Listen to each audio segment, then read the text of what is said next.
ठीक है दिलीप सर, हम कर रहे हैं। आप एक बार अपना माइक कर लीजिएगा म्यूट, ताकि हमारी रिकॉर्डिंग हो सही से। हम स्टार्ट कर रहे हैं हमारी ईआरपी का सेशन स्टोर के लिए। सबसे पहले हम ईआरपी लॉगिन कर रहे हैं। हमारी कंपनी का यूआरएल हमने वापस से डाल दिया। कंपनी नेम के अंदर डाला हमने शिपल। नेक्स्ट आईडी डालेंगे हमारी।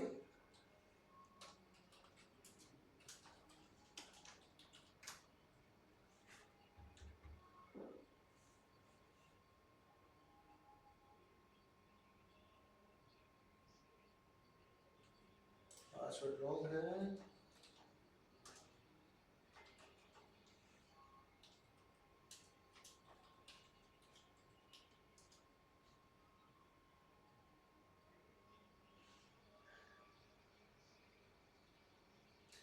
हमने हमारा ईआरपी कर लिया है लॉगिन। स्टोर के अंदर हमने जो बात की थी, हमारे स्टोर के अंदर दो मेन मॉड्यूल हम कवर कर रहे हैं, तो परचेज मैनेजमेंट और दूसरा हमारा साइट मैनेजमेंट। इसमें हम हमारे दो मॉड्यूल कवर कर रहे हैं, एक तो परचेज मैनेजमेंट और दूसरा साइट मैनेजमेंट। इसकी ब्रीफ समरी थी, हमने 2 दिन पहले जो क्लास करी थी उसके अंदर हमने समझ लिया था कैसे होता है। फिर से एक बार बात कर लेते हैं। साइट मैनेजमेंट में जो काम हो रहा है उसका फ्लो हमें मिलता है साइट मैनेजमेंट के अंदर में काम कैसे हो रहा है पूरा क्लिक किया मैंने। साइट मैनेजमेंट में क्या क्या काम होता है? सर्विस इशू नोट होता है, परचेज रिक्वेजिशन होती है, मटेरियल मैनेजमेंट होता है। अब यहाँ पे क्या किया, सबसे पहले पीआर रेज होती है, क्रिएट करी, अप्रूव हुई।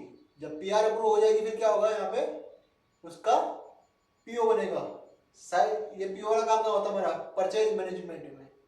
परचेज मैनेजमेंट फॉर्म में देखा था कि पीआर बनने के बाद में उसका हम बनाएंगे परचेज इंडेंट, और इंडेंट बनाने के बाद बनाते हैं उसका परचेज ऑर्डर, और परचेज ऑर्डर के बाद में होती है उसकी हमारी सबसे पहले जीआरएन, और जीआरएन होने के बाद में उसका बिल होता है बुक, परचेज बिल बुक होगा उसका। और दूसरी साइड से जो हमारा साइट मैनेजमेंट में गुड्स रिसीव हो गया उसको करेंगे हम गुड्स इशू। तो हमने ये चीज जो सीख रहे थे इसके अंदर हमने पीआर को से सीख लिया था, क्योंकि सबसे बड़ा बैंक फॉर्म हमारा था पीआर का। तो पीआर का फॉर्म हमने दोनों में से कोई भी सीख लिया था कि एक या तो परचेज इक्वेशन सीख लो, या फिर हमारा परचेज मैनेजमेंट का भी जो फॉर्म है उसमें भी परचेज इक्वेशन है, वहां से भी हम पीआर रेज कर सकते हैं। तो अधिकतर साइट वालों के लिए क्या, साइट मैनेजमेंट को जब इसको अलाउ कर रखा है साइट मैनेजमेंट का ही पीआर उनको दे रखा है कि उनको फ्लो से चलाएं। ये हमारे पास में है परचेज इक्वेशन। इसके अंदर हमने देखा था कि हमारे पास में ये जो ऑटो करके आता है परचेज इक्वेशन नंबर, ये ऑटोमेटिक सिस्टम जनरेट करता है। पीआर की डेट डिफॉल्ट से करंट डेट आती है हमारी, बाकी जिस डेट को हमारी पीआर डालनी है वो हमें ध्यान रखनी होती है। प्रोजेक्ट का नाम, सब प्रोजेक्ट का नाम, एक्टिविटी कोड जिसके लिए हम मटेरियल मंगा रहे हैं वो यहाँ नहीं डालते, हम उसके एक्टिविटी के सामने डालते हैं। उसके बाद में जहाँ आइटम कोड लिखा हुआ है इस ट्रू को हटा करके हम आइटम सर्च करेंगे। यहाँ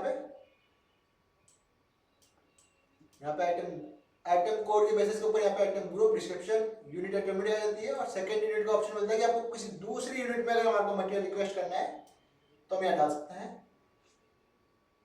रिक्वायर्ड डाली, और रिक्वायर्ड क्वांटिटी हम यहाँ फिल करेंगे। साथ में एक आ गया उसका आइटम ब्रांड, जो मैंडेटरी फील्ड है हमारा। हमारे पास में सेकेंडरी यूनिट का ऑप्शन तो आ रहा था, लेकिन हमारा जो सिस्टम का टाइम कवर करता है वैसे इसको जो मेन यूनिट है उसी की क्वांटिटी हमारी मेजर करता है कि हमारे को तो मेन क्वांटिटी क्या है।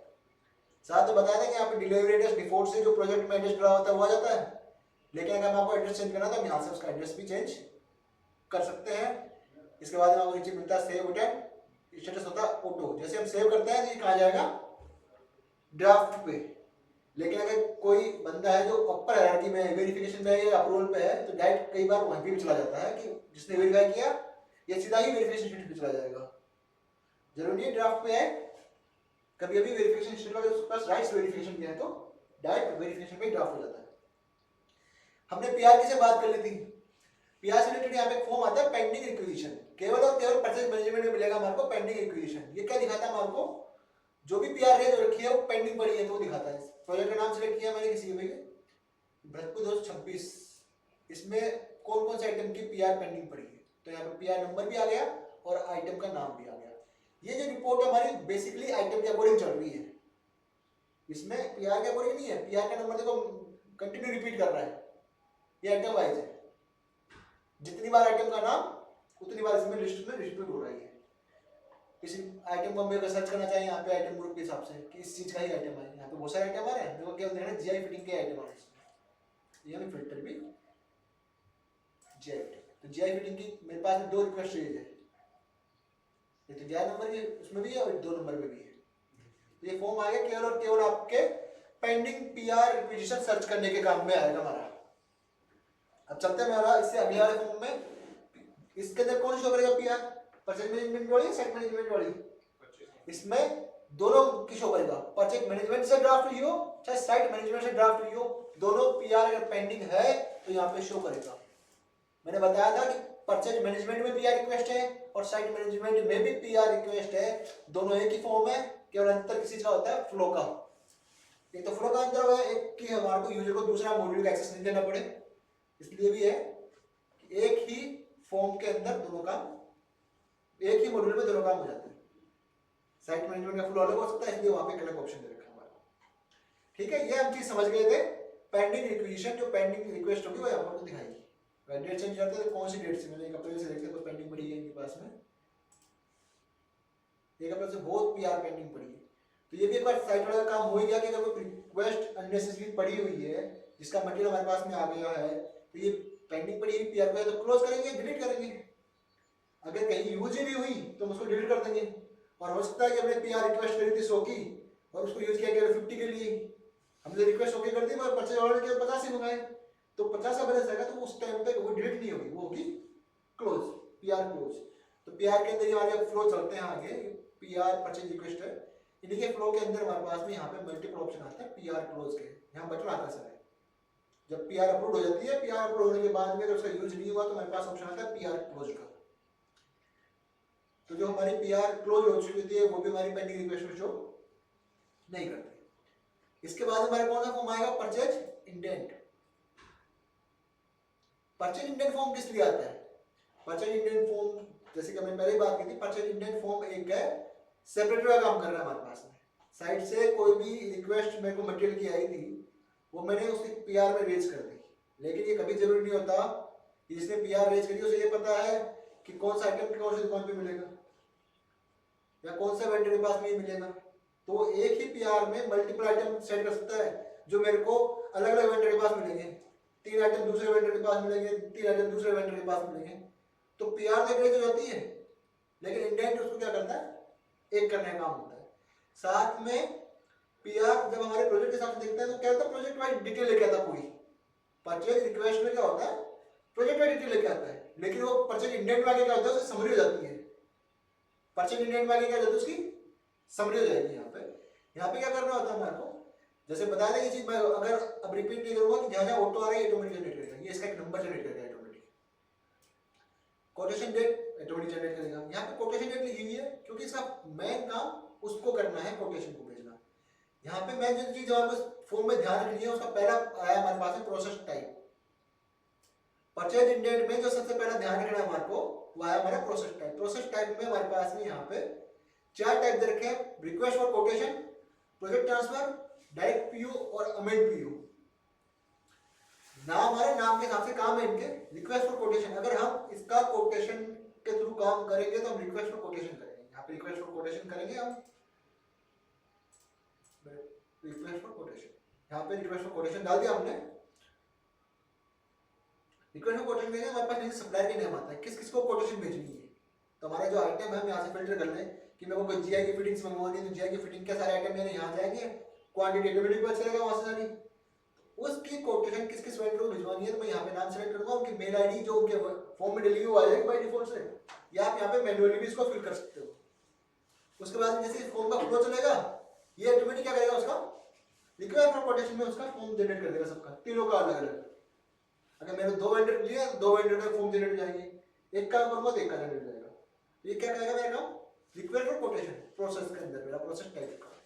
दूसरा प्रोसेस टाइप है इसमें प्रोजेक्ट ट्रांसफर, जैसे मैंने प्रोजेक्ट ट्रांसफर लिया तो कौन से प्रोजेक्ट से कौन से प्रोजेक्ट में ट्रांसफर होगा,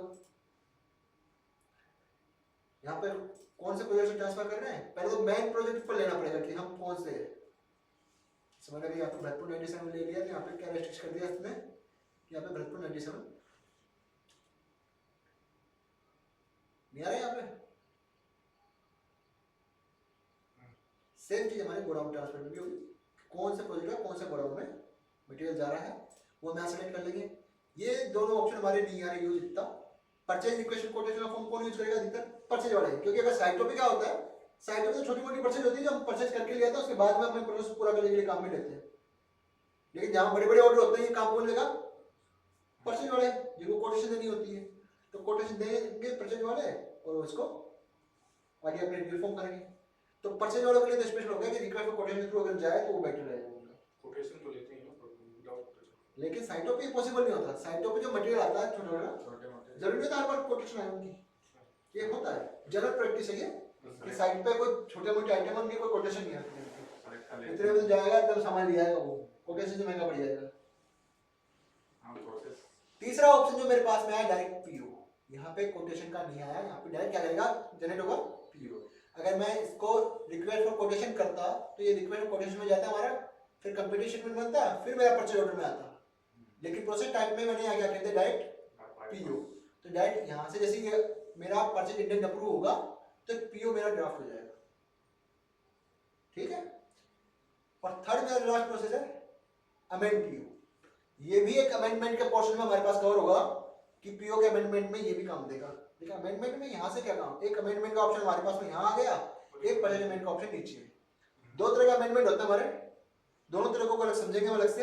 लेकिन हमें याद रखना है कि क्या प्रोसेस टाइप यहाँ मेन काम देगी हमारा। एक तो साथ में हमारे पास में यहाँ ऑप्शन मिलते हैं आइटम को फिल्टर करने के लिए। जैसे मैंने कहा ना कि मल्टीपल पीआर हो सकती है, आपको यहाँ पे छाट के लेके आनी है कि मेरे को कौन से पीआर की चाहिए, कौन से प्रोजेक्ट से चाहिए, तो छाट के लेके आ सकते हैं उस चीज को। हम क्या करेंगे इसको, हमने जो पीआर बनाई वो यहाँ पर सर्च कर सकते हैं सिलसिला कि भरतपुर 97 की कोई पीआर है, तो भरतपुर 97 की पीआर में कोई अधिकार है कि पीआर पड़ी हुई है मेरी। ये 3 नंबर पीआर थी, मैंने सेलेक्ट करी, तो 3 नंबर पीआर को सेलेक्ट करते ही केवल उसका आइटम मेरे पास में यहाँ पे शो कर देगा। ऐसे ही अगर मैं यहाँ पे कोई दूसरा देखूँ जिसमें मल्टीपल आइटम्स होंगे, मल्टीपल आइटम का मतलब मेरा है कि एक ही पीआर में अलग अलग तरह के, जैसे ये आ रहा है मेरा कपलिंग सेट आ रहा है, इलेक्ट्रिक आइटम आ रहे हैं। 2 नंबर की जो पीआर है इसमें क्या क्या आ रहा है? इलेक्ट्रिक आइटम भी आ रहे हैं और कपलिंग सेट भी आ रहे हैं। तो जरूरी कि जहाँ कपलिंग सेट मिलेगा वहाँ पे इलेक्ट्रिक आइटम मिल जाए। पॉसिबल भी है और नहीं भी पॉसिबल। अगर दोनों अलग अलग रहेंगे तो हम क्या करते हैं, यहाँ पे जब सर्च करते हैं तो ये फिल्टर का काम करता है हमारे यहाँ पे। मैं यहाँ लिखने की जगह मैं काम करता हूँ, यहाँ पे कॉपी करके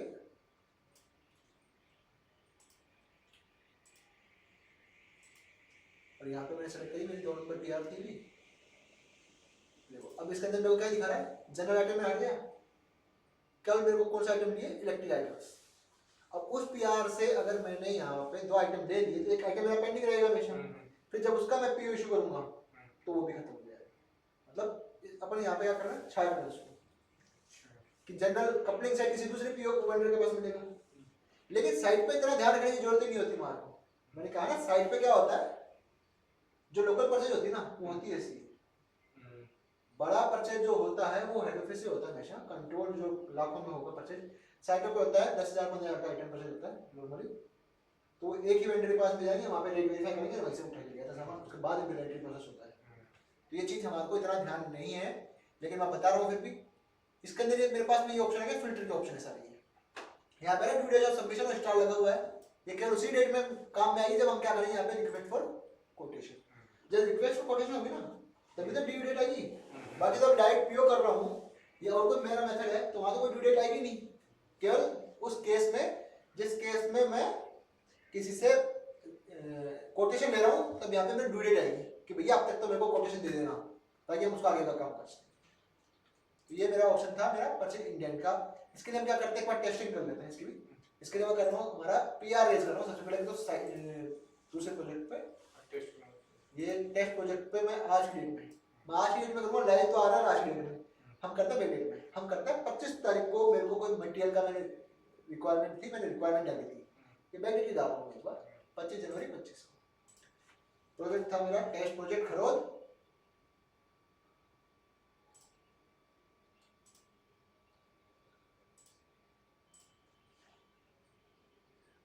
यहाँ पे मैंने सेलेक्ट कर लिया। उसके बाद मेरे पास में आया एक्टिविटी कोड। एक्टिविटी कोड कब काम में आएंगे, जब मैंने उसकी प्लानिंग कर रखी है। और इससे देखते हैं कोई प्लानिंग कर रखा है क्या इसमें। यहाँ पे कई सारे आ रहे हैं मेरे पास में, मैंने इनको सेलेक्ट किया। इसकी कोई प्लानिंग है मेरे पास में? इसकी कोई प्लानिंग नहीं है, इसलिए नीचे कुछ भी नहीं आया। तो हम क्या करते हैं, इस प्रोजेक्ट की देखते हैं कोई प्लानिंग है क्या, तो मैं यहाँ पे सभी कोड ले लेता हूँ, जितने भी कोड है सबकी प्लानिंग देख लेते हैं। मेरे परसेंटेज का मतलब होता है सॉफ्टवेयर में ऑल, याद है ना, सॉफ्टवेयर में परसेंटेज का मतलब है ऑल। मैंने बाहर क्लिक किया तो इसके अंदर जहाँ जहाँ प्लानिंग हो रखी थी उसके सबका आइटम उठ के आ गए। फिल्टर काम कर रहा है मेरा कि जहाँ जहाँ भी इस प्रोजेक्ट में प्लानिंग हो रखी थी सारे आइटम आ गए।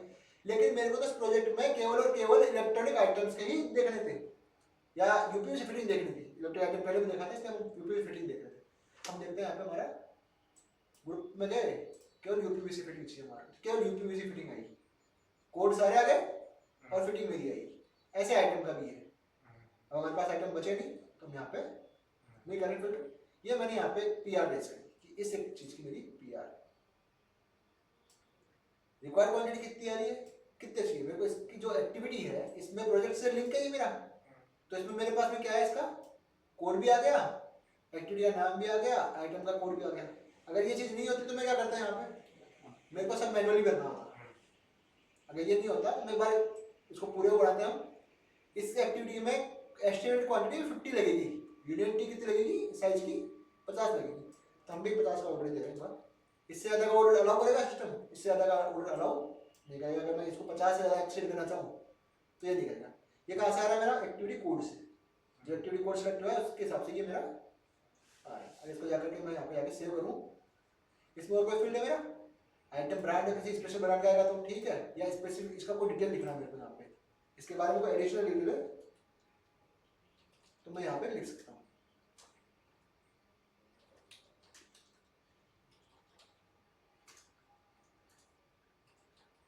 कोई भी और इसके बारे में, क्योंकि आइटम कोड क्या होता है, जरूरी नहीं हर बार आपका डिटेल बनाया हुआ आइटम कोड। अगर आइटम कोड को डिटेल बनाते हैं बहुत सारे आइटम कोड बनते हैं, साइज के हिसाब से, ब्रांड के हिसाब से बहुत सारे आइटम कोड बन जाते हैं। तो उसके बारे में हम यहाँ पे शॉर्ट में बना दें और यहाँ पे इसका पूरा हम इसको करते हैं सेव।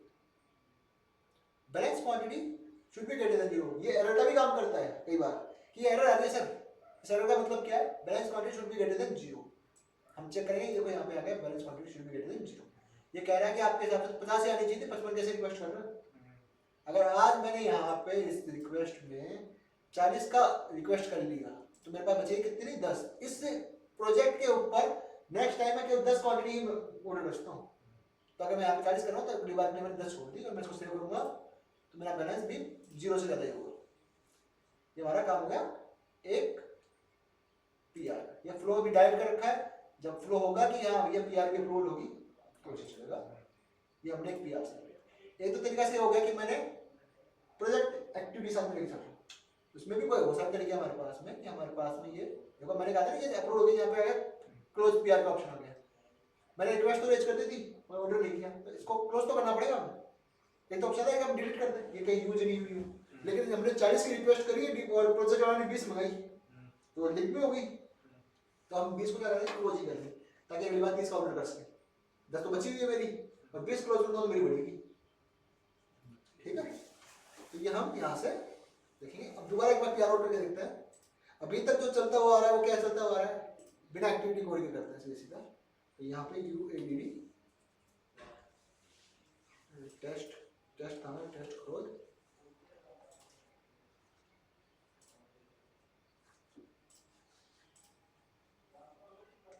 यहाँ पर अगर आप डायरेक्ट यहाँ पे आइटम सेलेक्ट करते हैं, भैया सीमेंट चाहिए हमारे को, सीमेंट ब्रिक चाहिए और सीमेंट पीवीसी चाहिए हमारे को, मैंने सेलेक्ट किया, यहाँ पे एक्टिविटी कोड नहीं लिया। यहाँ पे ऑप्शन आता है भैया सीमेंट चाहिए क्यों मेरे को, यहाँ पे आ गया RCC compound wall RCC slab के लिए चाहिए। कितने चाहिए स्लैब के लिए मेरे को सीमेंट, मैंने सेलेक्ट किया लेकिन यहाँ पे मेरे को कोई रेस्ट्रिक्शन नहीं है। यहाँ पे कोई रेस्ट्रिक्शन नहीं है। अगर इसको मेरे को रेस्ट्रिक्शन देखना है, इसमें कुछ है डला हुआ तो एक्टिव कोड में कब आएगा वो चीज, जब उसकी प्लानिंग डलेगी। जब प्लानिंग एंड बिलिंग डिपार्टमेंट जो है वो उसकी प्लानिंग करता है तो यहाँ पे मेरे पास में आता है एस्टिमेटेड क्वांटिटी। अगर इसी कोड को मैं यहाँ से कोड लिया मैंने, इस कोड को अगर मैं ऊपर डालता हूँ यहाँ पे तो मेरा कुछ आया नहीं, और इस कोड को यहाँ पे डाल देता हूँ वापस से तो भी कोई इफेक्ट नहीं आएगा। क्यों नहीं आएगा, क्योंकि कोड में कोई प्लानिंग ही नहीं है। लेकिन आपको अगर ये करना है कि मेरे को एक्टिविटी कोड में कितना कितना मेरा मटेरियल आया, आरसीसी स्लैब का कोड था, ये मैंने कोड किया, ये मैनुअल काम हो गया मेरा। इस आरसीसी स्लैब में सीमेंट कितनी लगनी है, इसका सीमेंट OPC 43 लगनी है, अब ये भी चीज़ है कि एक ही चीज़ के पास मंगाएंगे, अलग अलग मंगाएंगे। ये मैनुअल पीआर हो गई, ये मैनुअल पीआर हो गई। इसी चीज़ के अंदर मेरा क्या लगेगा, और एग्रीगेट, तो मैं लिखूंगा aggregate, aggregate 60 mm, 40 mm, 20 mm लगेगा सर, मैट्रिक टन में आएगा। उसके अलावा क्या लगेगा, इसी कोड के अंदर मेरा लगेगा सेंड, रिवर्स सेंड, सेंड के नाम से लिखते हैं, रिवर्स सेंड के नाम से लिखूंगा जी, सेंड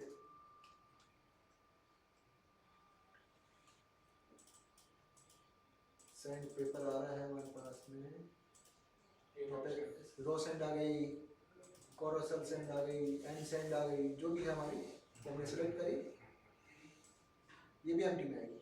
अब मैंने क्या कहा कि हमारे पास में एक तो ऑप्शन आता है यहाँ पे चेंज करने का, ये मेरे पास में 3 ऑप्शन मिल रहे हैं कि केजी में भी परचेज कर सकते हैं और मैट्रिक टन में भी, तो बड़े बड़े ऑर्डर मैट्रिक टन में जाते हैं, तो यहाँ पे हम डालेंगे मैट्रिक टन, 5 मैट्रिक टन लगेगी सर, ये ऑलरेडी मैट्रिक टन में है, इसमें और किसी में कर सकते हैं, इसमें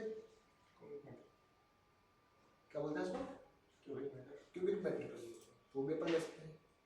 ये तो क्या मिलेगा, मैट्रिक टन मिलेगा।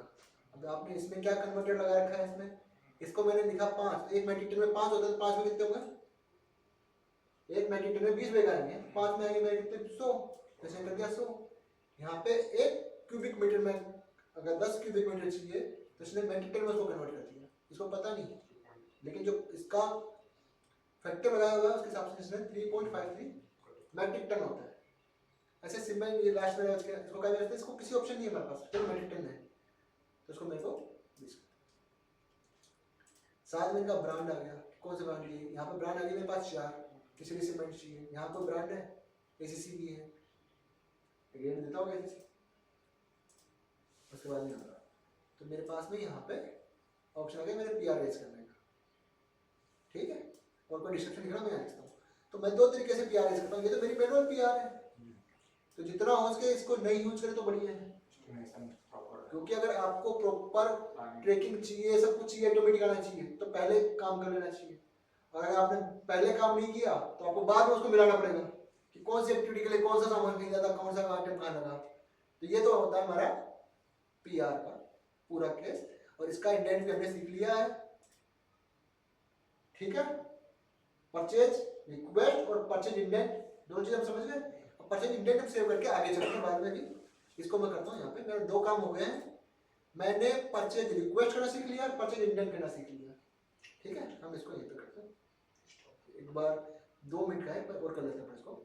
परचेज इंडेंट में जो मैंने यहाँ पे जो ड्राफ्ट किया, मेरे 2 हो गए ना, खोल के ऊपर 2 गए। परचेज इंडेंट में जाएंगे हम या तो यहाँ पे मटेरियल शॉर्ट करना है उसको, 25 तारीख को किया था मैंने, अब मैं यहाँ पे 26 तारीख को करता हूँ, 26 तारीख को मैंने इंडेंट जारी किया, टेस्ट खोल।